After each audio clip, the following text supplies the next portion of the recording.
Hi everyone. Good morning, ladies and gentlemen. How are you feeling today? Good? Good, just good. How are you feeling today? Great. Yeah, fantastic. Good morning, everyone, and welcome to the AIMX Summit 2023, organized by MP International and hosted by Switch. My name is Renee from AIII and Hashtags, and I'll be your host for the next 2 days. On behalf of the organizer, we would like to thank all of the sponsors and supporting partners for making this inaugural AIMX Summit a great success. Let's give a round of applause to the supporting partners, the organizers, and the hosts, please.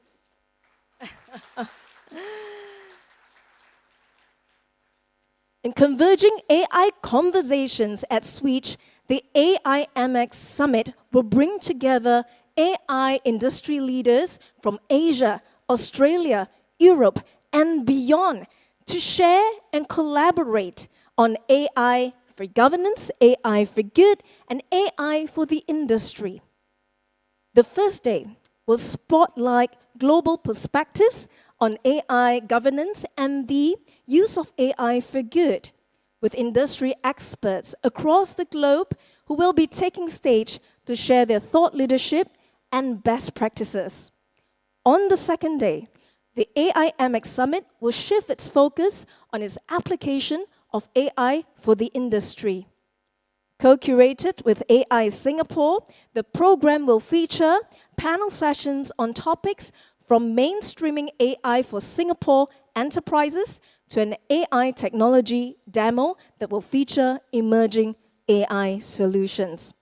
Now, to kick off day one of AIMX Summit, let's first invite our keynote speaker for today. He is none other than Steve Hoffman, Chairman and CEO of Founders Space, who will be speaking on AI venture opportunities and future challenges. Welcome. Wonderful to be here today with all of you. It's great. So my name is Steve Hoffman, for those of you who don't know me. In Silicon Valley, they call me Captain Hoff. That's my nickname. I am the captain and chairman of Founderspace. I'm also an author, and you can see my books right there. Make Elephants Fly is all about the process of radical innovation. Surviving a startup is exactly what it says, surviving a startup, and I've survived 3 of them. I did 3 venture-funded startups in Silicon Valley. And the 5 forces that change everything, which is about emerging technologies, artificial intelligence, gene editing, nanotechnology, and how these technologies are going to fundamentally transform business, industry around the world, and our society. And some of those issues I'm going to be talking about today. But before I do, these are my books. If you prefer Mandarin, those are my books in Chinese. And I will tell you a little about Founderspace. So I run Founderspace. It is a global startup accelerator and innovation hub. We work in over 22 countries, and we work with entrepreneurs, governments, and universities, really helping the entrepreneurs figure out how to take technology and apply it to solve hard problems in the world. So I spend a lot of my time in Asia here, about half my time in Asia, about 1/3 of my time in Silicon Valley, and the rest in Europe. So I'm constantly traveling around. I've actually, this past year, I've been to interesting places, like I worked with the US government in Uzbekistan with their entrepreneurs. I worked in the country of Georgia with their government and the entrepreneurs. I worked in Austria, here in Singapore, in China, all over the world, really trying to understand how to build effective innovation ecosystems and help entrepreneurs, corporations, and governments innovate. So today, I'm going to be talking to you about AI venture opportunities and future challenges. So we are at an interesting crossroads. We've all seen what's happened in the past couple years. AI has literally exploded, especially with generative AI.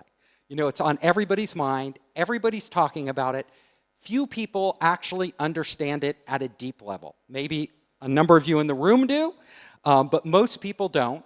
Part of what I do is going out to corporate executives as well as startups and having these discussions.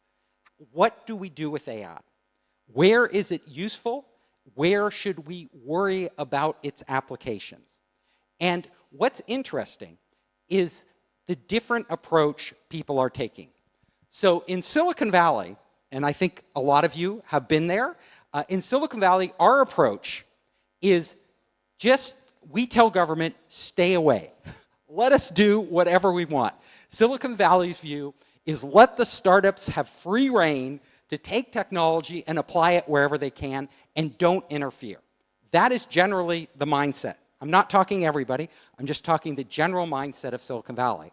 But what's interesting is that Sam Altman, the chairman and CEO of OpenAI, he went to Congress and asked for regulation. Like, that's unusual. Most Silicon Valley executives only go to Congress when they are forced to go, like at gunpoint, when they absolutely, like Zuckerberg, and he's being berated by the congressman. Sam Altman took a proactive approach. So you have to ask yourself, why did he do it? Why did he go to Congress and ask for regulation? And one of the reasons, he stated himself, is because he believes that AI is so powerful and will become even more powerful in the future that it has to be regulated by governments. We have to have ground rules. We have to worry about AI safety. We have to worry about different applications. We have to worry about bias. All of these things we need to start dealing with now. That's one side, and I actually believe him. I think Sam Altman seriously is concerned about this.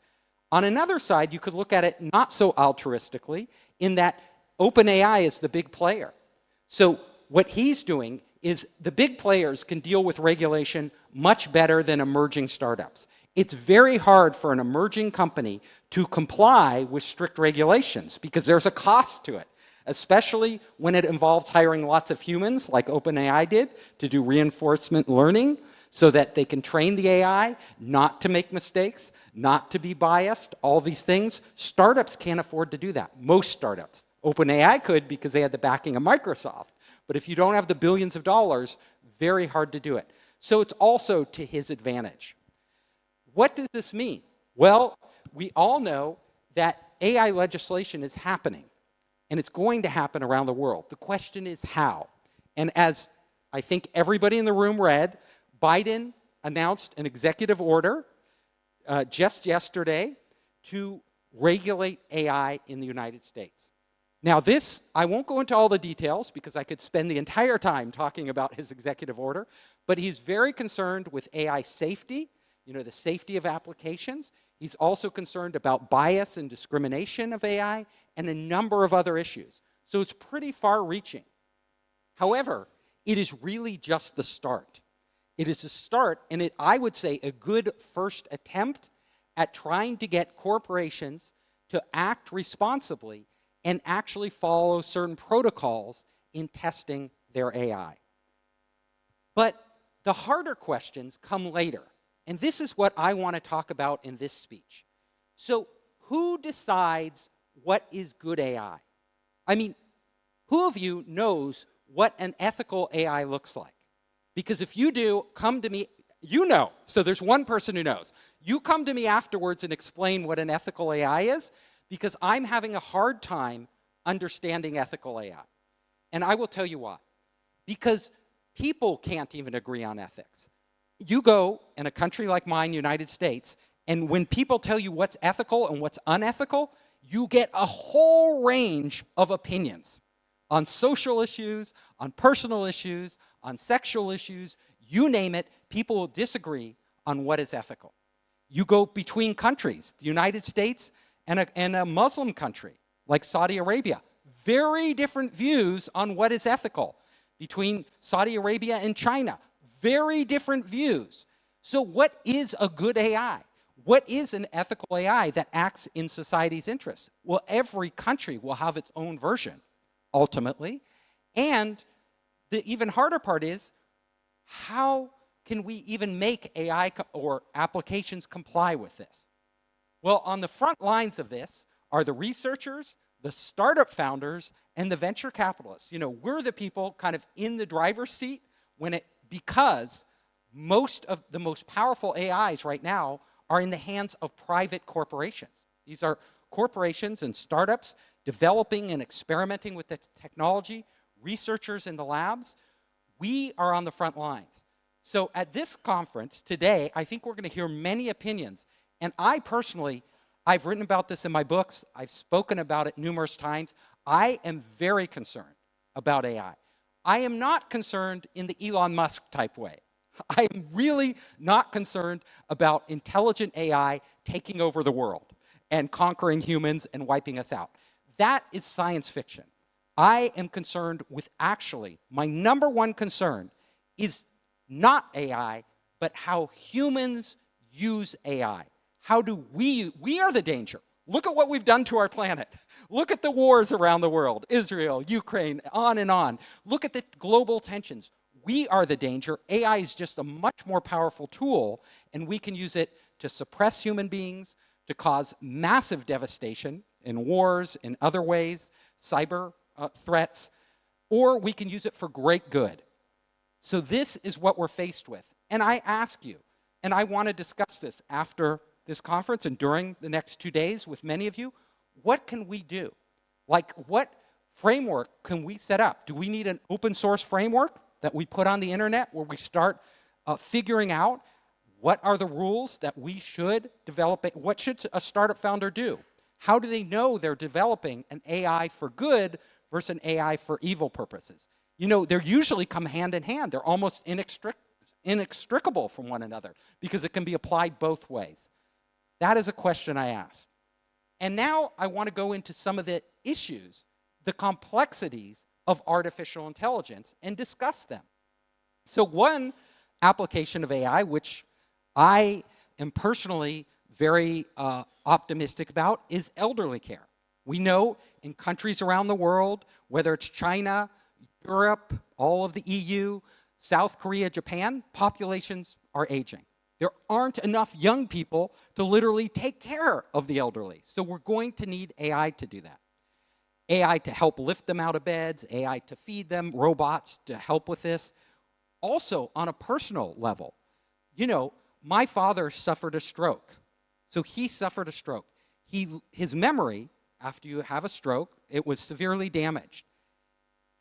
In order to help him recover, we didn't have this, but now there are AI, these cute little fuzzy robots I show you, that literally can talk to a victim of stroke and actually stimulate their brain. Now, as his son, I can't sit there all day and talk to him. It gets very repetitive because he can't remember things. It's very hard. But this robot could do it. It will not only stimulate his brain and help him recover his memory faster, but it can actually improve his mood, improve his health simply by lifting his spirits. There are some people in the AI community who think these robots are a problem. Now, I see them as a great gift. Somebody who has Alzheimer's disease, who suffered a stroke, any other brain trauma, to actually have an AI robot interface with them and entertain them and engage them in a way that humans won't be able to do. However, if you've read Sherry Turkle, Dr. Sherry Turkle from MIT, she wrote that these robots are a travesty because they take away our humanity. They trick the elderly person into believing they're talking to a sentient being when all they're doing is talking to an algorithm. So I ask you, she's on one end of the spectrum, that these robots are a bad thing for humanity. I might be on the other, that these robots are a good thing for humanity. What are they? Are they both? And it depends on what perspective you have. Let's talk about our children and artificial intelligence. So we all know, we're busy people, we're professionals, it's hard to spend time with our kids. Right now, many families will use the phone or an iPad, hand it to their kids to entertain them, to educate them because they're busy. In the future, Well, these are AI-powered devices, and the AI is going to be so good at interfacing with our children. It'll become our children's tutors, our children's companions, our children's surrogate parents. That is where we're headed with AI robots, with AI devices. Literally from a young age, I grew up with games and spent a lot of times with games. Our kids are going to grow up with these AIs that appear human-like and to their brains will seem like sentient beings, and they will be their companions, educating them. More likely, most kids in the world in the future will spend more time in their young formative years, their most formative years, talking to AI than they do talking to their parents or other human beings. What type of world are we entering? Is that good for our children? Is it bad for our children? Well, let's take the good side, because I'm very positive about AI for education. So I grew up with a condition called dyslexia. For those of you who don't know what dyslexia is, it means it's hard to read. Your brain mixes up words. My teachers, I struggled to learn in the classroom. I was always behind when it came to reading. Other students are born with great gifts for reading and they shoot ahead. Our teaching system is completely broken. We have one teacher who teaches literally the same thing to all students when there's a huge range of students. And AI can personalize that education to who you are. If you're struggling, it can target in on the areas you're struggling and help you get along. If you're gifted, it can help you go faster and it can help you focus on what you want. Great gift. On the other hand, it's an AI. We're going to be learning from these algorithms. We're literally going to be entrusting our education, the future of humanity, our information. We can already see our information sources all coming from. Who controls what's in the algorithms? In the United States, we can't even agree on what books should be in our libraries. If you've read about it, like some children's books are being banned from libraries by certain groups. It's crazy. How can we agree on these algorithms? This is the world we're entering. These are the issues. Is it good for students to have this? Yes, in many ways, it's a great gift. It'll accelerate education. It'll personalize education. It'll help students learn faster and better. In other ways, it's going to be very problematic. Who of you have heard of PIM-Eyes? Anybody? PIM-Eyes. Wow, okay, so nobody has. Now, this is an interesting thing. 2 developers in Poland, just 2 developers, created an application that you can literally be walking down the street, or I can go to any of you, I can snap a picture of you, upload it, and I can know exactly who you are, or exactly who you are. It will look at your face, and it will pull up all the information about you on the internet and start telling me who you are. Is that an invasion of your privacy? Or is this a great tool? So I can know who I want to talk to in this conference room, and I can know something about them. It could recognize people that I may have met before that I don't remember. It can be used by journalists who get a photograph and want to know each person in that photograph so they can write an article about them. It's a great tool. It's also a very scary tool. Should it be regulated? Should this be on the list of banned applications in countries because it invades our personal privacy? PIM-Eyes is just one example of what 2 developers can do that literally can challenge everything we know about personal privacy and AI and how we interact with each other. AI and the law. Huge minefield here. So what they are doing now in some courts in the United States is they are today using AI to determine whether prisoners, they're in prison already, they've been convicted of a crime, whether they should be released early. We call this parole in the United States. Should a prisoner be given parole? Should they be released early, or should they be kept longer in prison? They're consulting AI for this. So the AI will look at that prisoner's history, all the data about that prisoner, and then determine whether this prisoner is still a threat to society. Now, is this a good thing? Well, we all know in the United States that parole boards can be biased. Parole boards that can be misguided. they're hard for them to process a lot of data, so they don't do a good job. But the question is, this algorithm is a black box. It may have its own biases that we don't even see. People of color, people with certain backgrounds or certain histories, people with certain mental conditions, it may be biased, and it may be keeping them locked up in prison well beyond the time when they are really a threat to society.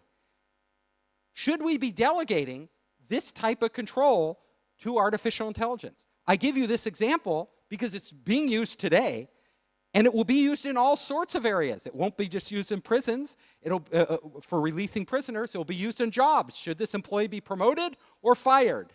Should we hire this person or hire somebody else? All of these decisions throughout society, we will be using AI because it is powerful. It is useful. It helps us process massive amounts of data. It helps us make very difficult decisions. But whether it's President Biden in the United States legislature or any individual who, at a deep level, should be decided. How do you decide if this black box is working in society's interest, in all of our interests, or it's not? Who decides? So I want to talk about a deeper issue that stems from this.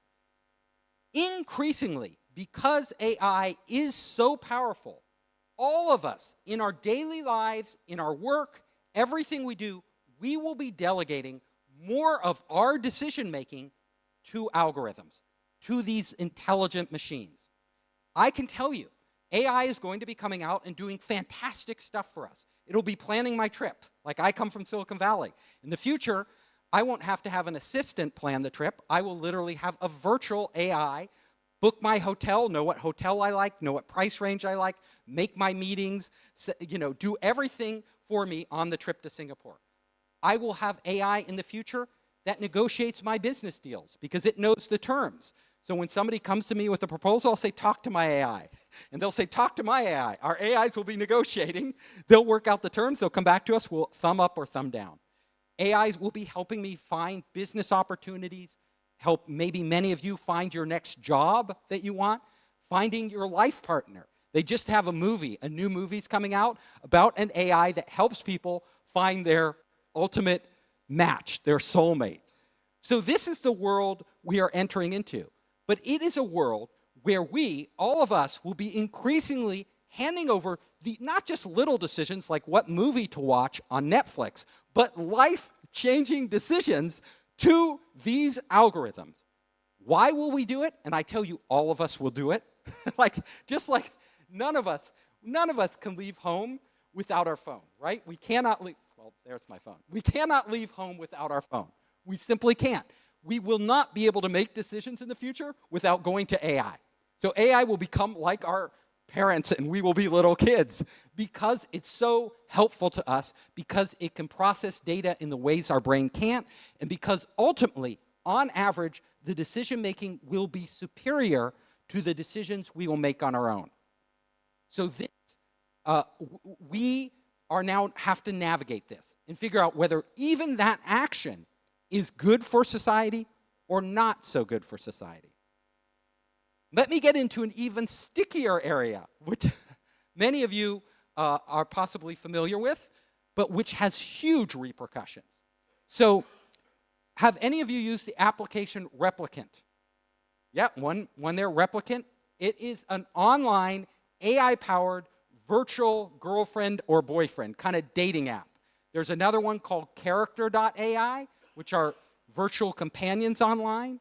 There are some that are virtual assistants, like Mirature out there in China, which is your virtual assistant. These applications are very primitive.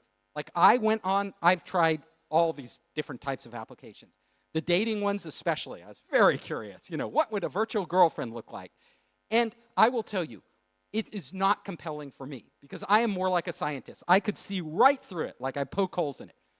But Replicant, this virtual AI dating app, which I thought was very primitive, people became incredibly attached to it. Incredibly, because people want to believe. There are many people out there who are lonely, who are missing a companion, missing somebody to talk to. they have spent millions of people have spent countless hours interacting with Replicant. And you know what? Replicant changed their algorithm at one point. They were forced to change their algorithm. And it totally changed the personality of the AI. And what happened with their dedicated user base? They went crazy. They went on Reddit and all these forums, and you can read them. You can Google this and read them.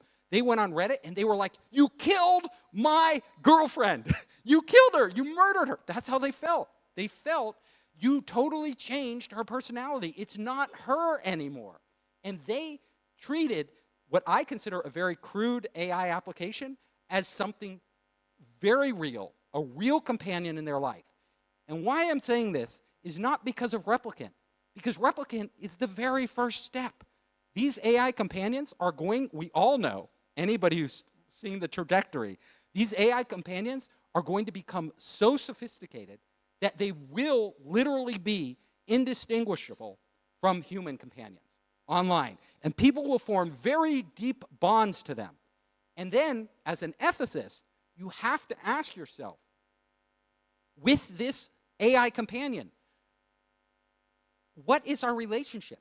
Is it good for us to have a deep relationship with an algorithm? A relationship that many people, including maybe myself in the future when it becomes more sophisticated with, will solve a lot, will be a real comfort to me, will be, in a way, an essential part of my life. This is where we are headed. These AI will become that to us. Because think about how hard it is to have a relationship with a human being, right? All of us, like, we have to struggle, we have to work, the human doesn't want to listen to us, they don't want to talk to us. They don't do what we want. The AI will be perfectly matched to us. It'll be perfectly engaging in all the areas we're interested in, supporting us, listening, being there for us. But it can also be used to manipulate us, manipulate our emotions, manipulate how we think. Who controls these AIs? Is this ethical to have this? For many they did a survey at Tufts University of college students, and they asked these college students, in the future, would you want to have an AI girlfriend or an AI boyfriend? Guess what the men said? Two-thirds of the men in the college said, I would have an AI girlfriend. Absolutely. 1/3 of the women said, I would have an AI boyfriend. My prediction in the future is that 100% of us at some point will have AI companions. Some of them may be much deeper relationships. Some may be more casual, like we would with an assistant or somebody in our company. But these companions will be a part of our lives. And we need to navigate this as humanity, as a civilization, as society. We figure out, are there guidelines we can put on this? What should we do? Brain-computer interfaces are coming. So this is where we get AI to the next level. So first of all, we're using AI now to actually analyze brain waves. You know, if you have a chip in your brain, they can literally extract what you're thinking, what you're verbally saying to yourself in your head. They can do that today. If you even have a non-invasive device, like shown here, a headband or some wearable, today at the University of Toronto, they can actually extract images from your brain and put them on the computer. What you are imagining in your head.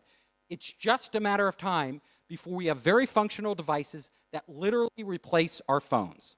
I don't know if it's 5 years out, 10 years out, 20 years out. I can't put a date on it, but it will come. Then, at that point, what does it mean? We will be linked directly to the cloud and to AI, and it will be examining all the data in our head and communicating between ourselves and AI out there. We will literally be merging with our machines. So that is on the horizon. We need to start thinking about these technologies now because we don't know whether this breakthrough in technology is happening in a few years or 20 years. We don't know. But we do know it's coming. So we need to start saying, is it ethical to even deploy these devices?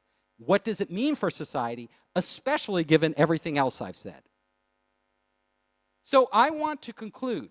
What can we do about ethics and AI? That is what this conference is about. That is what we're talking about here today. What as researchers, as venture capitalists, as startup founders, as people in the AI community, how should we deal with this? Well, I will tell you, I think it's going to be extremely hard to define any code of ethics for AI. I think we could put out a framework for how we should have AI safety and how AI should comply with the laws of a country, things like that. Those are achievable. Ultimately, when we get to a certain point and AI becomes very intelligent, incredibly intelligent, so that it dwarfs our intelligence and actually be able to act in society autonomously, independently of us, which is coming and actually happening right now, AI taking action on its own, understanding what its goals are, and even formulating goals itself. At that point, what is the one thing we could do to control AI?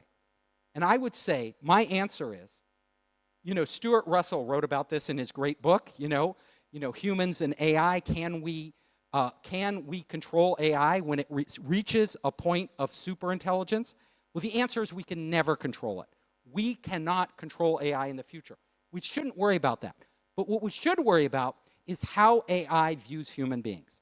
The one thing we can do is, if we can figure out, and this is probably the greatest challenge to humanity, if we can figure out how to give AI true empathy for human beings so that it cares about us like another human being would, in the same way as an empathetic human being, not a sociopath, that will be our greatest safeguard.